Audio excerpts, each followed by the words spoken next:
Mheshimiwa Waziri wa Ardhi, Nyumba, Maendeleo ya Makazi, Mheshimiwa Deo au Deogratius. Jua kina mama tunapenda kukata majina ya watoto. Na mimi rais wangu wanangu wote ni wakate Deo, nani, Ino, hivyo. Kwa Ndejembi, waheshimiwa mawaziri wote mlioko hapa, Mheshimiwa Naibu Waziri wa Wizara ya Nyumba, Maendeleo ya Makazi kule Zanzibar, Salha Mohamed Mwinjuma, pamoja na ujumbe wote uliotoka nao Zanzibar, waheshimiwa manaibu mawaziri mliopo hapa pamoja nasi, Mheshimiwa Naibu Spika, Mheshimiwa Mtendaji Mkuu wa Mahakama, Mheshimiwa Katibu Mkuu Kiongozi, Mheshimiwa Mwenyekiti wa Chama cha Mapinduzi Mkoa, pamoja na viongozi wote wa vyama vya siasa mlioko hapa, Mheshimiwa Mkuu wa Mkoa wa Dodoma, dada yetu Senyamule, pamoja na wakuu wa mikoa wote mlioko hapa pamoja nasi, ndugu zangu makatibu tawala wa mikoa, kamati za ulinzi na usalama ya mkoa wa Dodoma na wilaya, waheshimiwa wabunge, lakini kitambua uwepo wa wenyeviti, mwenyekiti wa kamati ya ardhi, maliasili na utalii pamoja na wajumbe wake, lakini pia mwenyekiti wa kamati ya usemi, waheshimiwa makatibu wakuu na manaibu makatibu wakuu, kiongozwa na katibu mkuu wa wizara hii Anthony Sanga, waheshimiwa wakuu wa wilaya mlioko nasi hapa, waheshimiwa mabalozi na wawakilishi wa mashirika ya kimataifa, viongozi mbalimbali wa sekta ya umma na sekta binafsi katika nyadhifa zenu tofauti, wadhamini wa shughuli yetu hii, viongozi wetu wa dini mliopo nasi, wazee wa Dodoma na wazee wa kimila, watumishi wa sekta ya ardhi katika nyadhifa zenu mbalimbali, ndugu zangu wanahabari, vikundi vya burudani, mabibi na mabwana, Jamhuri ya Muungano wa Tanzania. Ndugu zangu, kwanza mniruhusu nianze na shukrani kwa Mungu tujalia leo kufanya uzinduzi wa sera hii ya taifa ya ardhi toleo la mwaka 2023.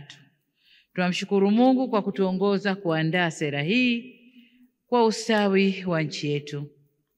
Nitumie fursa hii kuipongeza Wizara ya Ardhi, Nyumba na Maendeleo ya Makazi, wataalamu na wadau wote walioshiriki kufanikisha kuandaliwa kwa sera hii, na niwashukuru pia kwa kunialika kwa mgeni rasmi katika uzinduzi wake, na nawashukuru pia kwa tunzo mlionipa. Hongereni sana na asanteni sana. Ndugu zangu, kabla sijaingia hapa, nilipitishwa kwenye mabanda ya maonyesho. Nikaona mabanda ya kazi zinazofanywa ndani ya wizara hii. Lakini pia niliona mabanda ya sekta ambazo zinasapoti ufanisi wa wizara hii. Nataka kusema jambo moja. Wizara yetu ya Ardhi, Nyumba, Maendeleo ya Makazi, kwa yale niliyoyaona kwenye maonyesho, imebadilika sana. Sana, sana, sana.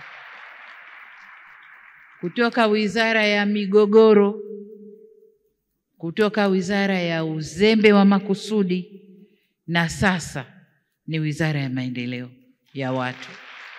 Nimeona mambo mengi mazuri waziri mwenyewe ameeleza, lakini waombe wote mliokuja hapa, piteni kwenye yale mabanda mkaone yaliyoko.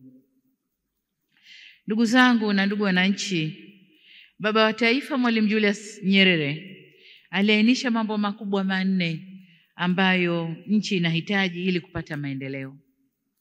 Kati ya mambo hayo matatu yalimhusu mwanadamu mmoja mmoja, ambayo ni watu sisi wote, lakini pia siasa safi ambayo mwanadamu kiongozi ukipewa nafasi lazima uoneshe, pamoja na uongozi bora. Jambo la nne lilihusu rasilimali tuliopewa na Mwenyezi Mungu, yani ardhi. Kwa kutambua umuhimu wa ardhi kwa maendeleo ya nchi, serikali toka wakati huo iliweka msingi madhubuti wa sera yetu ya ardhi, yani ardhi yote ya Tanzania kuwa ni mali ya umma na rais ni mdhamini kwa niaba ya wananchi. Huo ndio msingi mkubwa ambao tuliekewa kuhusu ardhi ya Tanzania. Msingi huo wenye jicho la kuona mbele uliepusha ardhi yote kumilikiwa na watu wachache pengine kutoka nje, na aliwahakikishia Watanzania wote kwamba haki ya umiliki wa ardhi ni yao wenyewe kama Watanzania. Na Mwalimu alisema, na naomba kukoti, na naona quotation pale ya mwaka 1958 inasema, tukiruhusu ardhi iuzwe kama kanzu, katika muda mchache kutakuwa na kundi dogo la Waafrika wakiwa na ardhi na walio wengi watakuwa watwana, yaani hawana ardhi na hawana msingi wa maendeleo. Kwa maana hiyo itakuwa ni watwana, watumishi wa watu wengine. Kwa hili Mwalimu aliliepuka, na tunashukuru kwamba kipindi chote, awamu zote wamekuwa wakiliangalia hili. Huu ndio ulikuwa mwongozo wetu mkubwa. Aidha, sekta ya ardhi imekuwa nyenzo ya kuwezesha shughuli zingine za uzalishaji mali kama vile kilimo, ufugaji, utalii, viwanda, biashara, miundombinu, madini na mambo mengine yote. Hivyo hata tunapoenda mbele, ardhi itaendelea kuwa msingi mkuu wa maendeleo ya taifa letu. Tangu sera ya ardhi ilipotungwa mwaka 1995, kila awamu ya uongozi wa nchi yetu imekuwa na mchango wake kwenye utekelezaji wa sera hiyo. Mengi yameelezwa na Mheshimiwa Waziri, naomba nami mnuruhusu nieleze kwa kifupi yale yaliyochangiwa na awamu hii ya 6. Kwa kutambua umuhimu wa changamoto zinazoikabili sekta ya ardhi, serikali ilifanya uamuzi wa kuongeza bajeti ya Wizara ya Ardhi, Nyumba na Maendeleo ya Makazi toka shilingi bilioni 133.6 mwaka 2021 hadi shilingi bilioni 171.4 mwaka huu wa fedha. Kiasi hicho cha fedha kilituwezesha kufanya mambo mengi ndani ya kipindi kifupi. Kwa mfano, kwa mwaka 2021 hadi 25 tuliimarisha usalama wa miliki za ardhi kwa kusajili jumla ya hati miliki 355,625, kupima viwanja 1,545,739, mashamba makubwa 12,626 na kupima mipaka ya vijiji 449, na aidha kwa madhumuni ya kupunguza migogoro baina ya wafugaji na watumiaji wengine wa ardhi, zilitengwa zaidi ya hekta 474,000 za malisho, na hivyo kufanya jumla ya hekta milioni 3.6 kwa ajili ya malisho ya mifugo. Vile vile, kwa mara ya kwanza tangu tupate uhuru, Tanzania tulifanya sensa ya majengo iliyofanyika sambamba na sekta ya watu na makazi ya mwaka 2022, ambayo imetusaidia sana katika kuandaa sera hii, lakini pia kwenye mipango na miradi mbalimbali ya maendeleo ya kijamii na kiuchumi katika ngazi mbalimbali za utawala nchini. Kwa upande mwingine, serikali imewezesha sekta ya ardhi kupata dola za Kimarekani milioni 114, ambapo dola milioni 49 zilitoka Benki ya Dunia kwa ajili ya kutekeleza mradi wa kuimarisha usalama wa milki za ardhi, na dola za Kimarekani 65 zilitoka Jamhuri ya Korea kwa ajili ya mradi wa kuimarisha miundombinu ya upimaji na ramani. Miradi hii italeta na imeanza kuleta mabadiliko makubwa kwenye sekta ya ardhi, hususan katika maeneo ya upangaji wa miji na vijijini, upimaji ardhi na utoaji wa haki za ardhi. Kwa sasa, serikali inatekeleza mradi wa mfumo wa miundombinu ya kitaifa ya taarifa za kijiografia, yani National Spatial Data Infrastructure.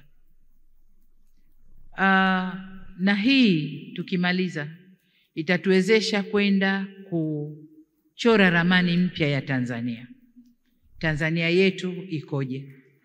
Ramani ya mwisho ilifanywa mwaka 1978, ambako kwa kiasi kikubwa kuna mabadiliko makubwa sana. Hata ukichukua majiji tu, jiji la Dar es Salaam 78 na leo ni mambo tofauti. Kwa hiyo tunakwenda kurusha ndege, droni na mambo yote, kuisoma nchi yetu yote, Jamhuri ya Muungano wa Tanzania na kuchora ramani mpya. Mfumo huu utakuwa na faida kubwa mbili. Kwanza, utatuwezesha kutengeneza mipango yetu kidigitali, ikiwemo mipango ya matumizi ya ardhi na miradi ya kisekta. Lakini pili, itaondoa migongano katika mipango ya matumizi ya ardhi kwa kuziwezesha taasisi za umma kupanga kwa pamoja.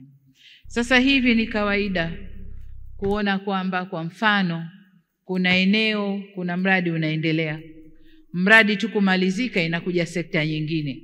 Wanataka kupitisha kitu eneo lile lile, na pale kuna mradi mpya ndio kwanza umejengwa. Inabidi kubomoa, kupitisha kingine, halafu mradi huu ujengwe tena upya au ufanywe marekebisho. Tutakapokuwa na taarifa hizi, wote tutapanga pamoja. Tunapokwenda kujenga barabara mpya, sekta ya mawasiliano itasema sisi tunapitisha mkongo hapo, eneo la mkongo utapita. Wengine watasema tunapitisha nyaya za umeme, eneo la nyaya za umeme zitawekwa. Wengine wanasema tutapitisha jambo gani, bomba la maji, sehemu ya bomba la maji itapita. Lakini sasa hivi tunachofanya, barabara imejengwa mpya, basi unakuta wengine wanachimba pembeni, wanaweka mambo mengine, barabara siku mbili haipo. Kwa hiyo mradi huu utakwenda kutusaidia kupanga kwa pamoja na maendeleo ya nchi yaende kwa pamoja. Lakini pia itakwenda kufanya tu sura nzuri ya nchi. Sababu sasa hivi ukipita nchi nzima mawaya yanapishana huko juu. Lakini tutakapokwenda kujipanga sasa, badala ya kuweka maumeme juu, umeme wetu utakwenda kukaa chini na sura ya nchi itakuwa inapendeza. Sasa niseme kwamba tunapozindua sera hii iliyoboreshwa, nataka niwahakikishie kuwa misingi iliyowekwa kwenye sera ya ardhi ya mwaka 1995 haijabadilishwa, kwamba ardhi ni mali ya umma na rais ndio msimamizi kwa niaba ya, ndio mdhamini kwa niaba ya wananchi wote. Haki ya kumiliki ardhi na kutumia ardhi iliyopatikana ama kwa kumilikishwa au serikali au kimila itaendelea kuwa ndio mifumo pekee ya kumiliki ardhi. Na ninaposema kimila, kama alivyosema waziri, ile mila potofu tumeiondosha. Mila ya kwamba mwanamke hawezi kumiliki ardhi haipo. Lakini la kushangaza ni kwamba huyu mwanamke ndiyo anatoa jasho jingi kwenye ardhi. Iwe kwenye kulima, iwe kwenye kufanya kazi yoyote. Mwanamke ndiyo anatoa jasho jingi kuitumikia ardhi. Lakini inapokuja kumilikisha, mwanamke hamiliki ardhi. Hii ni mila potofu sana. Kwa hiyo nawashukuru wizara, mmefuata maelekezo yangu na hilo mmeliondosha.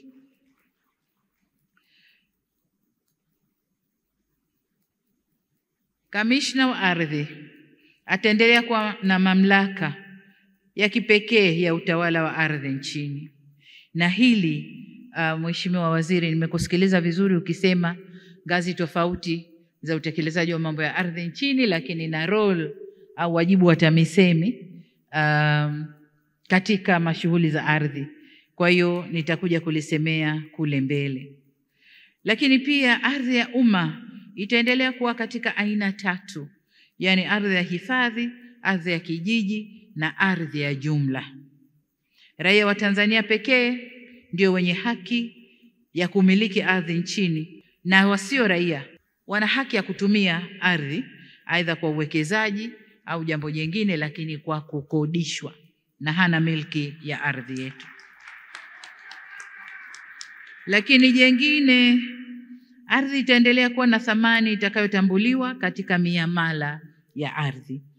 Hiyo ndio misingi inayowahakikishia Watanzania ustawi kupitia rasilimali hiyo ya ardhi, nasi tutailinda misingi hii kwa manufaa ya taifa letu. Sasa kwa nini sera hii? Kwa nini tumebadilisha sera? Nimeshayasema mengine, lakini kubwa jengine ni lile la kufanya binadamu wote ni sawa na wote wana haki ya kutumia ardhi. Lakini kuna mengine kama nitakavyoyasema hapa, kwamba pamoja na kutogusa misingi ya sera hiyo, Miaka 30 ya utekelezaji imeonyesha ulazima wa sera hiyo kufanyiwa maboresho ili kuendana na uhalisia wa sasa. Lengo la jumla la sera hii iliyoboreshwa ni kuhakikisha tunakuwa na mfumo madhubuti na wenye usawa wa umiliki, upatikanaji na usimamizi wa matumizi ya ardhi kwa maendeleo endelevu. Kama mkuu wa nchi na mdhamini wa ardhi yote ya nchi hii kwa niaba ya wananchi, niruhusuni nieleze mambo 6 au masuala 6 makubwa ambayo maboresho ya sera hii yatawezesha kufanywa katika kuimarisha usimamizi wa sekta ya ardhi nchini. La kwanza, tunakwenda kuyajumuisha na kuyapa msingi wa kisera masuala muhimu ambayo hayakuwa yamezingatiwa kwenye sera iliyopita. Wakati tukiendelea na utekelezaji wa sera 1995, tulikuwa na baadhi ya shughuli muhimu ambazo serikali ililazimika kuzifanya bila kuwa na msingi wa sera. Moja ya shughuli hizo ni zoezi la uimarishaji wa mipaka ya kimataifa ya Tanzania na nchi jirani katika kurahisisha utambuzi wa alama za mipaka.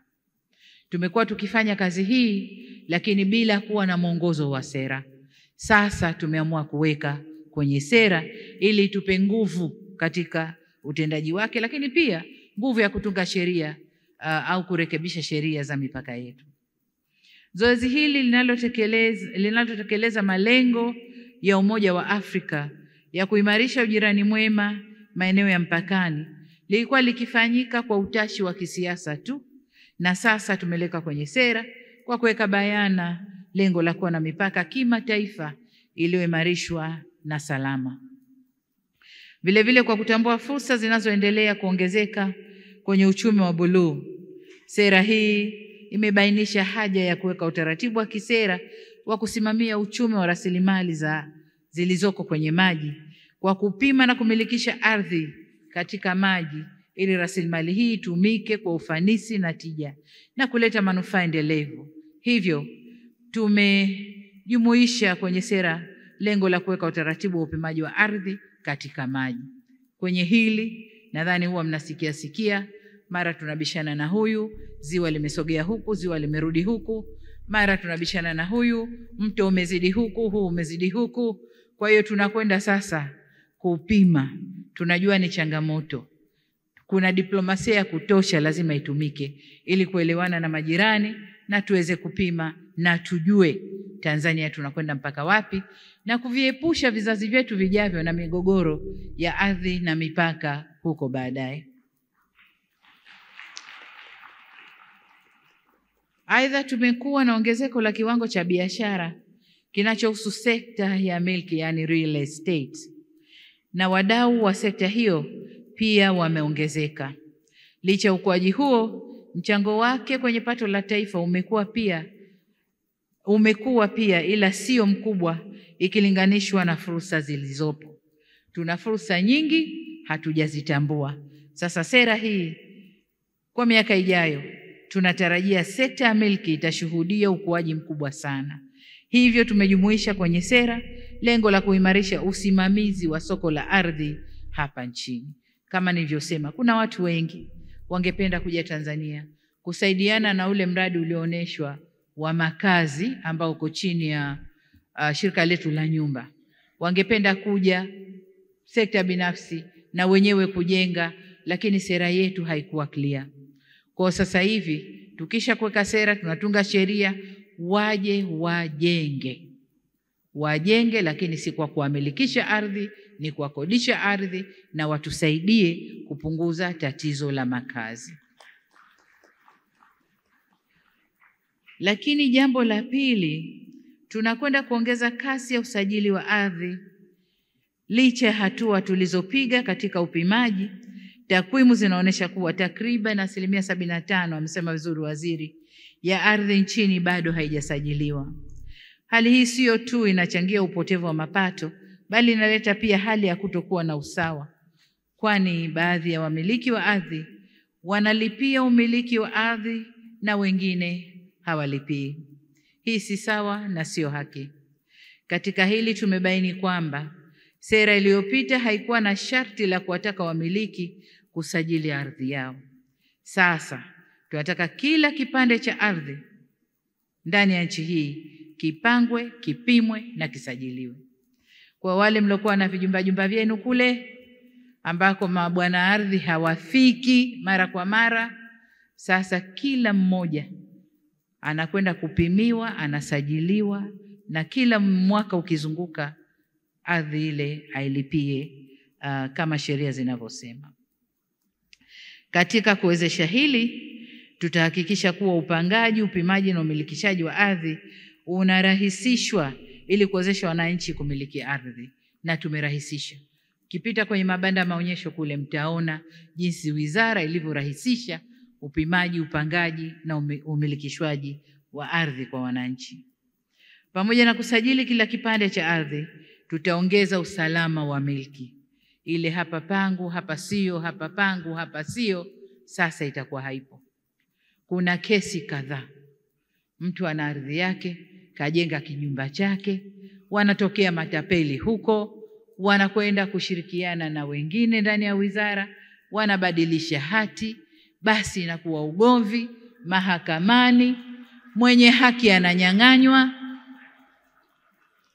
Mwenye haki ananyang'anywa kwa sababu tu watu wana uwezo wa kubadilisha hati za umiliki wa ardhi ile. Lakini ukimuuza nyumba ulijenga, hapana, nyumba alijenga huyu. Sasa hii ardhi hati yangu mimi hii hapa. Ulikuwa wapi mpaka huyu kaja kajenga na ana hati? Kajenga alafu nakuja juu yake. Kwa hiyo haya yanakwenda kuondoka, ndugu zangu.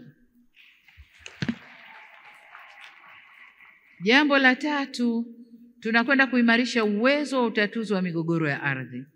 Moja kama nilivyosema, lakini pia niseme kumekuwa na hatua mbalimbali zilizochukuliwa katika kuimarisha utatuzi wa migogoro ya ardhi nchini. Miongoni mwa hatua hizo ni kuanzishwa kwa mabaraza ya ardhi katika ngazi za kijiji, kata na wilaya.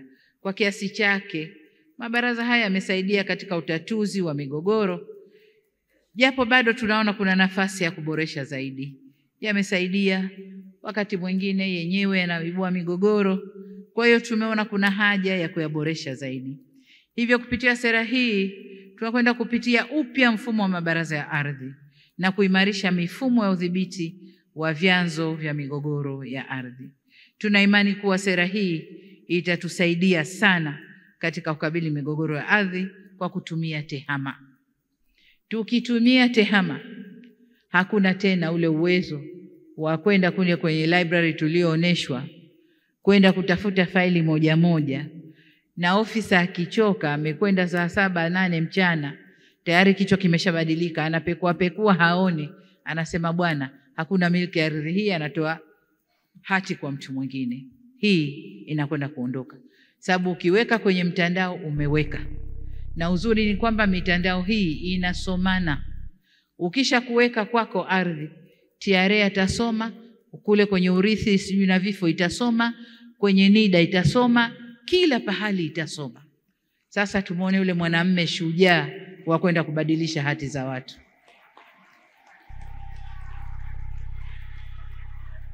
Tanzania oye!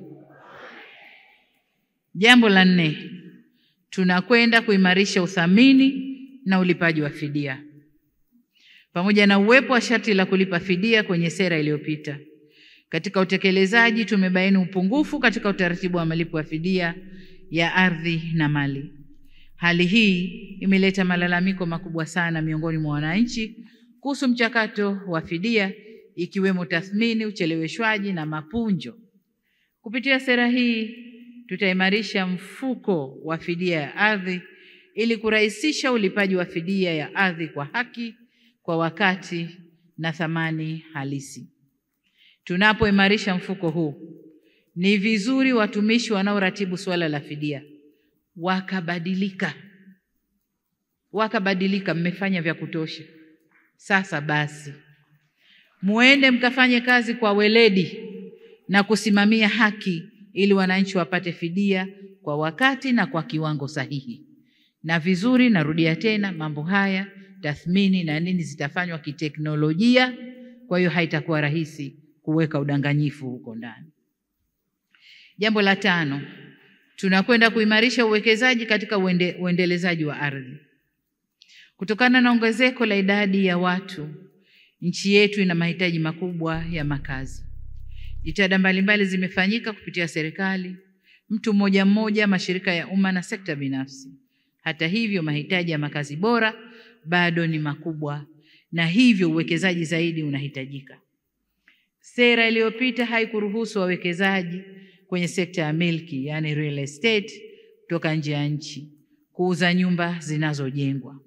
Hali hii ilikwamisha jitihada za kuvutia mitaji kutoka nje kuwekezwa kwenye sekta ya milki, ikiwemo ujenzi wa makazi ya bei nafuu. Na kwa maana hiyo, ndio maana ilitulazimu serikali kupitia shirika la nyumba kubeba mzigo wote huu, kujenga nyumba kwa ajili ya watu. Nyumba kubwa kama walivyoonesha, lakini ndogo ndogo kwa ajili ya makazi nafuu. Sera hii inakwenda kuvutia uwekezaji zaidi. Inaweka utaratibu wa kuwezesha waendelezaji milki, yani real estate, wa kigeni kuwekeza katika sekta ya nyumba na kuuza kwa wenye uhitaji. Na hili ni soko kubwa. Lakini kule mwanzo nilisema nina neno hapa. Neno langu ni kwamba kwa kuwa Tanzania sasa tunafanya vizuri kwenye umeme, tunafanya vizuri kwenye maji, hata kule vijijini ni lazima sasa tuangalie matumizi mazuri ya ardhi kwa kutumia space, nyumba ziende juu. Nyumba ziende juu ili tupate eneo kubwa na ardhi itumike vizuri zaidi. Huko nyuma hata mijini tulikuwa hatuwezi, kwa sababu nyumba zile zinataka lifti, nyumba zile zinataka maji ya kutosha kuweza kupanda mpaka juu. Tunavyokwenda kuweka maji, tunaboresha upatikanaji wa maji safi na salama, umeme kila pahali. Nadhani sasa mngekuwa na muono wa mbele zaidi, mnapopima vijijini mkaweka nyumba za juu. Tunapokwenda kwa wenzetu, mnaona kilomita zaidi ya 100-200 kuingia kwenye mji au miji mikubwa, tayari mnaona high rises, nyumba za kwenda juu, na huko ni vijijini. Kwa nadhani akina Kisarawe hapo, sijui Kibaha, wapi, nadhani sasa muwe na sera ya kuangalia, kwa sababu maji yapo, umeme upo, na kwa maana hiyo hatuna kizuizi cha kujenga nyumba za aina hiyo, hata kama kwa bei nafuu na wananchi wakapata kukaa. Lakini kuna maboresho mengine yanakuja tu. Kwa mfano, tunaposema nishati safi ya kupikia, hatutegemei nyumba zile mtu aende akapike na kuni. Kwa hiyo ukimpa nyumba ile moja kwa moja direct ataingia kwenye nishati safi ya kupikia. Kwa nadhani mngeona muono wa mbele mkajipanga vizuri zaidi. Lakini niseme tu kwamba maboresho ya sera hii yamezingatia hoja za muda mrefu za diaspora wa Tanzania. Wale wa Tanzania ambao wako nje na wenyewe walikuwa na hoja kadhaa kuhusu ardhi ya Tanzania, nao kuwa na haki ya kutumia ardhi ya kwao walikotoka. Hilo nalo kwenye sera hii limezingatiwa. Lakini la 6, tunakwenda kuimarisha utunzaji wa taarifa kwenye sekta ya ardhi. Tutafanya hivyo ili kuimarisha utendaji kazi na kuondoa mianya ya kukwamisha na kuchelewesha utoaji huduma kwa wananchi. Tutahakikisha utunzaji wa kumbukumbu mbalimbali za ardhi na utoaji wa huduma za ardhi unafanyika kidigitali kuanzia ngazi ya chini hadi juu kwenye taifa. Kupitia matumizi ya TEHAMA, tutaongeza uwazi na kuimarisha utendaji kazi. Vile vile, tutaimarisha uzalishaji, utunzaji na matumizi ya taarifa za kijiografia ndani ya serikali na baina ya serikali na wadau wengine. Baada ya kuainisha masuala makubwa yaliyokuja na maboresho kwenye sera hii, niruhusuni sasa nizungumze na wadau mbalimbali kuhusu nafasi zao katika utekelezaji wa sera hii, na nianze na Wizara ya Mama ya Ardhi, Nyumba na Maendeleo ya Makazi. Tunawategemea mtuongoze katika kutekeleza sera hii. Wananchi wana matarajio makubwa na maboresho yaliyofanywa kwenye sera hii tunayoizindua leo. lakini bado malalamiko mengi dhidi ya watumishi wa sekta hii ya ardhi yako kwa wananchi. Ni lazima hatua kali zichukuliwe, Mheshimiwa Waziri na Mheshimiwa Katibu Mkuu. Ni lazima msimame na muisimamie sekta hii. Tumesema ardhi ndio kila kitu. Ardhi ndio utajiri wa taifa letu. Ardhi ndio ustawi wa jamii ya Watanzania. Sasa unapokwenda kubinya haki kwenye ardhi, hili halieleweki. Lazima kuwe na hatua kali zichukuliwe kwa wote wanaorudisha nyuma utendaji wa wizara na wanaokwamisha utekelezaji wa sera hii. Tumewaahidi wananchi kuimarisha usimamizi wa sekta hii, ni lazima ahadi hii itimie.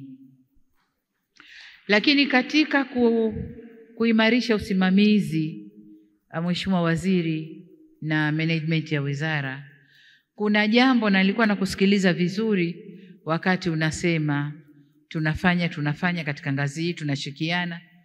Nilikuwa nakusikiliza vizuri, lakini kichwani kwangu nikawa nasema kama tumeweza kufanya kwenye uwekezaji, huduma zote zikawa ndani ya nyumba moja, kwenye ardhi, upimaji, usajili, usimamizi wa ardhi na utoaji wa hati, nadhani inawezekana kuwa pamoja. Na hili litawezekana kama mtakuwa na kitu kinaitwa kamisheni ya ardhi. Nimeona ndani ya wizara mna makamishna na mna kamishina mkuu wa ardhi, lakini hakuna kamishna bila kuwa na kamisheni. Sasa wanamkomisheni nani? Hebu nendeni mkalitizame muundo mpya na katibu mkuu kiongozi yuko hapa. Nendeni katizameni haja ya kuwa na kamisheni ya ardhi na kuweka vizuri majukumu ya kamisheni. Nadhani itarahisisha zaidi. Itarahisisha zaidi. Kwa hiyo kalitizameni hilo. Lakini jambo jingine, upatikanaji wa nyumba za bei nafuu. Nimeshasema kwamba tumefungua madirisha kadhaa ili upatikanaji uwe mkubwa wa nyumba za bei nafuu. Miji yetu Dar es Salaam kwa mfano, ukienda Posta, maeneo yote mpaka Kinondoni sasa hivi, lakini Kinondoni kule kama unaenda sijui wapi kule, kama unaenda huko Sayansi wapi, ukiingia kwa nyuma kidogo tu maeneo ya Mwananyamala, nyumba sizo. Sasa ukiruka juu unaona maghorofa mazuri sana yako pembeni kwa barabara, nyuma tu hapo Kwa hiyo ni maeneo ya kuyaangalia. Na nimefurahi kwamba mtakuwa na ule mradi na mmesema wenyewe vizuri, mfano Msasani pale. Msasani Oysterbay hiyo hapo, Msasani hiyo hapo. Oysterbay nyumba zinaridhisha, Msasani ni bado squatter. Kwa hiyo kama mmepanga kuboresha Msasani ambao ni mradi mzuri, na nataka mkaufanye mradi huo bila kuleta malalamiko. Wale mtakao wahamisha mnapobomoa, muwe tayari mna nyumba za kuwaweka temporarily, kwa muda. Mkibomoa na kumaliza kujenga, mnawarudisha na mnawakabidhia. Kwa miji yetu sasa lazima iwe na sura hiyo. Tukianza sasa, tutaweka msingi wa kote huko, kila anayekuja atafata msingi huo, kuboresha sehemu baada ya sehemu ndani ya miji yetu mikubwa, Dar es Salaam, Arusha, Dodoma hapa, Mwanza, Mbeya, miji mikubwa ile lazima iwe na sura nzuri. Kwa upande wa wizara nyingine, hapa nizungumze na wizara ya kama mnavyojua suala la ardhi linahusu serikali nzima. Wizara nyingi zimo humo, zina mchango wake. Tunapozungumzia kilimo kishamiri, sijui tunaunda makundi ya BBT, tunaunda makundi gani, tunazungumzia ardhi. Kwa maana hiyo, tunapopanga ardhi, tujue kuna ardhi ya mkulima, na mkulima naye aweze kunufaika na ardhi, na anufaike na bei nzuri, kwani lazima kuna eneo tutakapojenga soko au kiwanda cha kuongeza thamani ya mazao. Ni kwamba tunapomzungumzia mkulima ametoka mashambani, ardhi ya kulima inajulikana, anapokuja huku juu anahitaji soko. Maeneo mengi tulikata masoko. Leo ukienda ukiangalia ramani, masoko yale hayapo wala hayakujengwa. Badili yake kuna maghorofa ya watu mashuhuri yamesimama kwenye maeneo ya masoko. Waliotoa ni nani? Wale waliopanga ramani kwamba hapa kuwe na soko, wamegeuka, wamewapa wenye hela yao, wamejenga vitu vingine maeneo ya masoko. Kwa hiyo tunaposema mkulima apate bei nzuri, lazima kuwe na soko la kuuza mazao yake. Tunaposema mvuvi anapokwenda kuhangaika, akija apate mauzo, apate pa kuhifadhi samaki wake, lazima kuwe na soko la wavuvi. Kwa hiyo mambo yote hayo tunapokwenda kupanga ardhi, tuzifikirie sekta zote ambazo zimo katika sekta ya uzalishaji ndani ya nchi hii.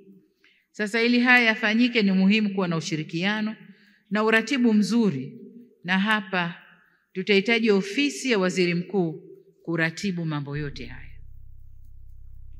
Aidha, kama inavyoainishwa na sera hii, ni lazima kila wizara itimize wajibu wake katika kutekeleza yaliyolengwa ndani ya sera hii.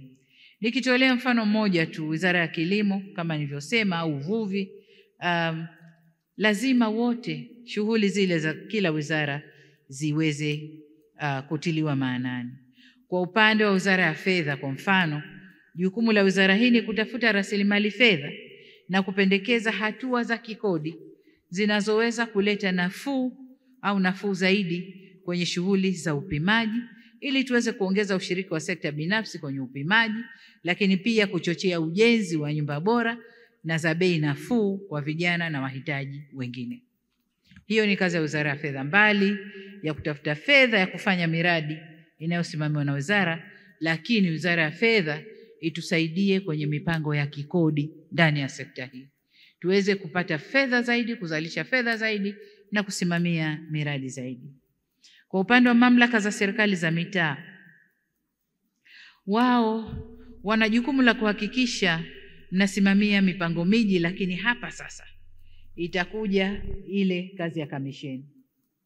Mnapokwenda kulifikiria ile la kamisheni hapa sasa, kwa sababu sasa hivi nyie mna yenu, TAMISEMI wana yao, hamuungani kwenye kufanya, na baadaye tunazalisha migogoro ya ardhi.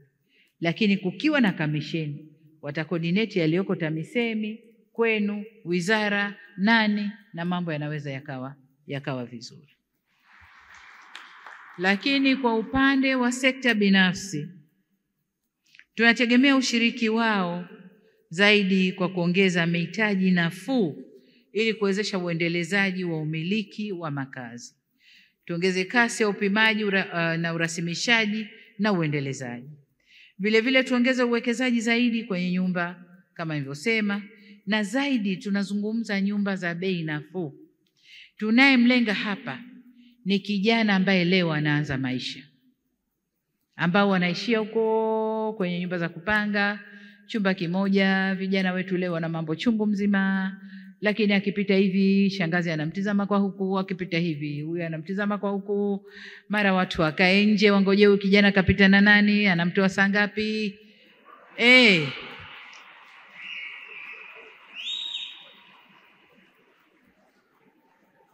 Kwa tunalenga vijana wetu wa kike na wa kiume wanaoanza maisha leo. Vijana hawa wanamaliza shule, wanamaliza chuo, wanapangiwa kazi. Anapangiwa kazi kwenye mikoa tofauti, mbali sana na nyumbani. Akifika la kwanza anahangaika kutafuta nyumba kwa wapangaji. Anakutana na watu wa tabia tofauti. Anakutana na mambo mbalimbali. Sasa ili kumpa raha afanye kazi yake vizuri, ni vyema kule anakokwenda akute kuna nyumba inamsubiri kazi yake kuomba, aambiwe nyumba yako hii, lipa kodi. Hii hapa ni nyumba ya bei nafuu, unapata nyumba, unakaa na unajenga maisha yako vile unavyotaka mwenyewe. Kwa sera hii tunamwangalia kijana wa leo kwenda kwenye utu uzima kesho. Lakini tuna malalamiko makubwa tu ya walimu na watumishi wa afya. Wanakokwenda kule inatulazimu serikali sasa kuhangaika kutafuta pesa za kuwajengea nyumba. Lakini kumbe shirika letu la nyumba lingepata fursa hizi kwa kushirikiana na private sector, wakenda wakajenga kule. Mwalimu popote anapopangwa ana uhakika nyumba ipo, nyumba ya maana, nyumba anayoweza kuishi na kufanya maisha yake. Na mtumishi wa afya hivyo hivyo, na watumishi wengine hivyo hivyo. Kwa hiyo sera hii tunajielekeza huko, tupate washiriki wazuri na shirika letu la nyumba, na miradi hii ifanywe kwa kiasi kikubwa. Kwa upande wa asasi zisizo za serikali, tuendelee kushirikiana na serikali kuwezesha malengo ya sera yatimie. Vile vile tunawategemea katika kuelimisha jamii na kushirikiana na serikali katika kulinda haki ya wanawake kumiliki ardhi. Kwa wananchi wenzangu, sera hii inatuhusu sote, na kwa upande wetu yapo tunayotakiwa kuyaelewa na kuwa tayari kubadilika. Kwa mfano, utamaduni wetu wa kila mtu kujenga nyumba yake sio tu inasababisha ujenzi na ukuaji wa miji holela, na hivyo kuongeza gharama kwa serikali katika kusambaza huduma za jamii, bali pia inasababisha matumizi ya fedha nyingi na kutumia muda mwingi kwenye ujenzi. Kupitia sera hii tunatanua wigo wa ushiriki wa sekta binafsi, na hapo ndo kama yale ambayo nimeyasema hivi punde. Ni vizuri tuupokee utaratibu huu na kuuelewa ili kunufaika na nyumba za gharama nafuu, kurahisisha usambazaji wa huduma za jamii, lakini pia kutumia eneo dogo kwa ajili ya makazi na eneo kubwa kwa ajili ya shughuli za uzalishaji.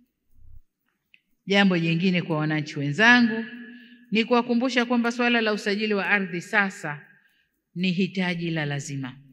Hivyo tuhakikishe tunazingatia sharti hilo ili kuondoa usumbufu. Kupima kila kipande cha ardhi inalenga kulinda ardhi yetu, kuongeza thamani ya ardhi na kupunguza migogoro ya ardhi kwa kila mmiliki kutambua mpaka wake.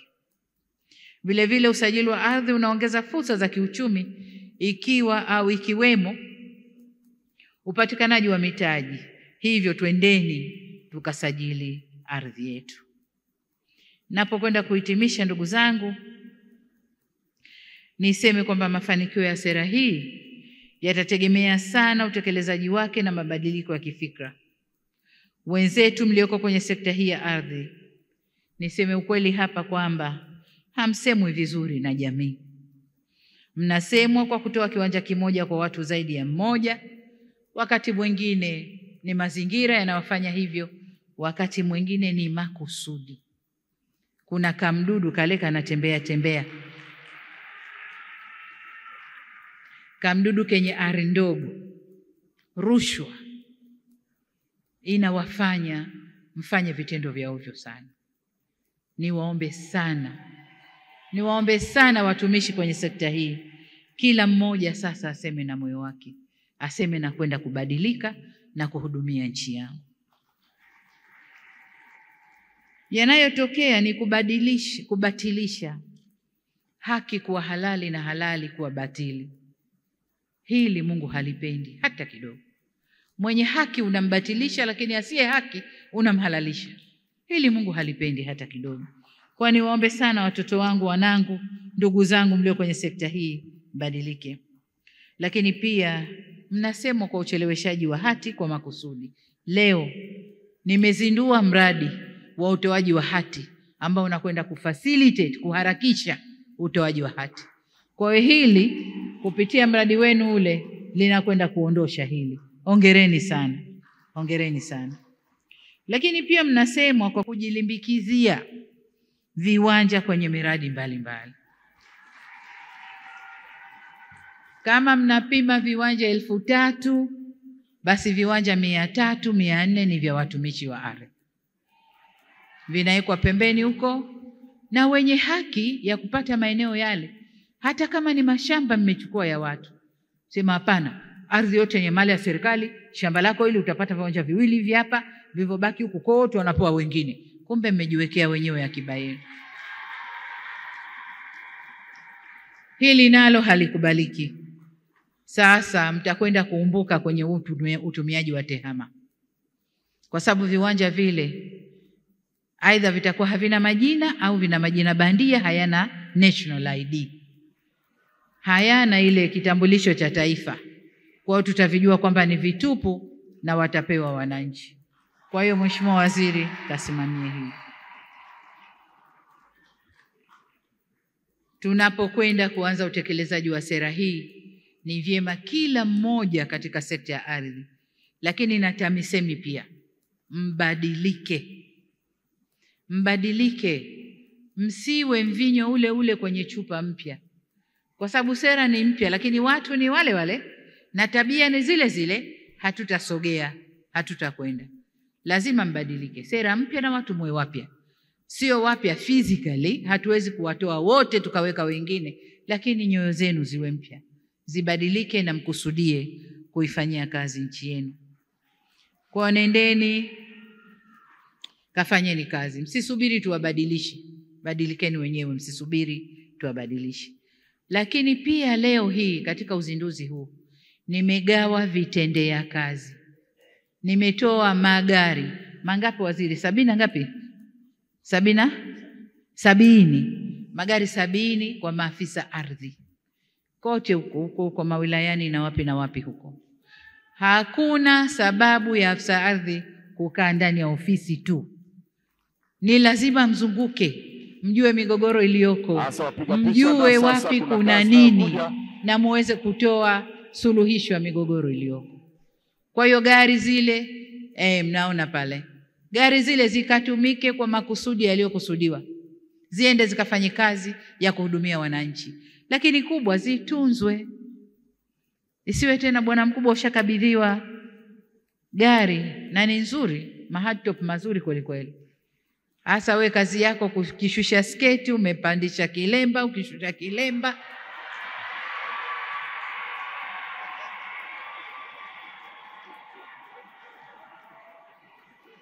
au bibi ardhi tena umeshapewa lile ligari, gari linakuwa si lako bali la mwenza. Yale magari ni ya kazi. Hatukatai kupandisha wenza wenu, lakini nje ya kazi. Magari yale yakafanye kazi iliyokusudiwa. Ndugu zangu, suala la ardhi ni suala linalogusa kila mtu na linagusa amani ya nchi yetu. Ardhi hii ni amani ya nchi yetu. Kupungua kwa migogoro ni kuendeleza amani ya nchi yetu. Kila mtu akijua kipande chake na ana hati yake na umiliki wake, ni kwamba nchi yetu ina amani. Ardhi hii imeshaulisha watu wengi sana. Wafugaji na wakulima kuuana, mapanga, mishare, mikuki, ardhi. Majirani na majirani wanauana, ardhi. Wilaya na wilaya, la kustaajabisha mpaka serikalini, wilaya na wilaya, kijiji na kijiji, migogoro, ardhi. Tunakwenda wapi? Nchi aina gani? Migogoro hii ikakomeshwe.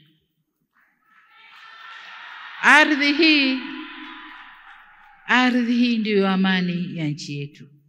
Tunawajibika kuwa makini sana kwa namna tunavyosimamia sekta hii ya ardhi.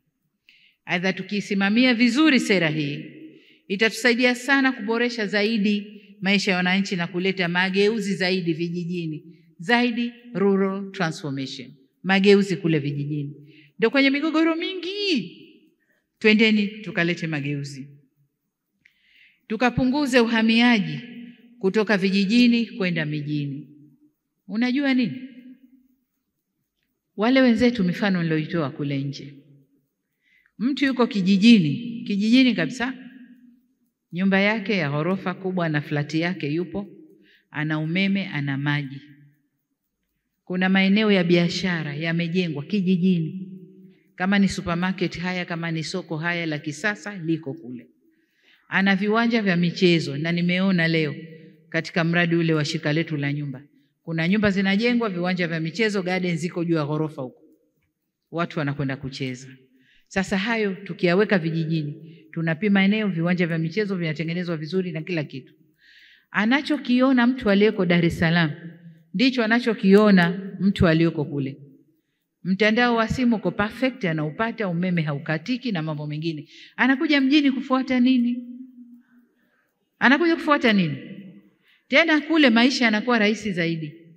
Maana kama ni mihogo hanunui, kama ni nazi au makweme hanunui, kama ni malimau sijui ndimu hanunui, pera hanunui. Mjini huku unanunua kila kitu unanunua. Kwa hiyo tukiwajengea maisha mazuri kule, hakuna haja ya vijana wale kuflow kuja mijini. Watabakia kule kule na waendeshe maisha yao kule kule. Kwa hiyo sera hii iende ikatusaidie kubadilisha mazingira ya vijijini na hivyo kupunguza uhamiaji kuja mijini. Lakini kuchochea zaidi uzalishaji. Sasa niwaombe sana, tuendeni tukasimamie rasilimali hii kwa kutambua kuwa ardhi ni ajenda ya kijamii, kisiasa na kiuchumi. Hii ardhi, siasa zetu zinatokana na ardhi. Jamii yetu kustawi kwake kunatokana na ardhi. Uchumi wetu ni ardhi. Kwa nendeni kasimamie mkijua kwamba Mungu amewateua kuisimamia rasilimali hii muhimu kwa nchi yetu. Nendeni mkafanye kazi mkitanguliza utu ili tufanikiwe na tusonge mbele. Baada ya kusema hayo, sasa nipo tayari kuzindua sera ya taifa ya ardhi ya mwaka 1995 toleo la mwaka 2023. Na nimwombe sana Mungu atubariki tunapoizindua sera hii, basi yale yote tuliyokusudia yaende akatekelezeke vyema. Asanteni sana kwa kunisikiliza. Jamhuri ya Muungano wa Tanzania. Asanteni sana.